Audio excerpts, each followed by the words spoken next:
จ้าไปถึงตัวไหนมาก่อน มาลาเรียบย่านนี่ เจ้าสิเข้าใจผมบ่เนี่ย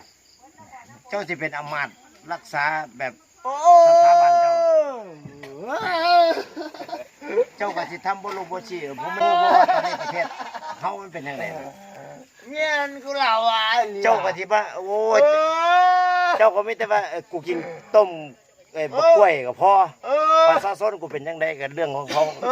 บ่ไหวนี่ตัว เงี้ย บัดยามผมว่าผมสิปฏิบัติเด้อผมขอเจ้าสิเจ้าก็บ่ให้ผมปฏิบัติจักเที่ย โอ้ล่ะกูเล่า บ้านใดเจ้าสิอนุญาตผมเนี่ยตอนนี้บ่ไหวนี่เนี่ยราคาอย่างก็แย่เลยนั่นแล้วจังซี่แหละถามอีหยังก็บ่รู้เรื่องผมไม่รู้เขายังไม่รายงาน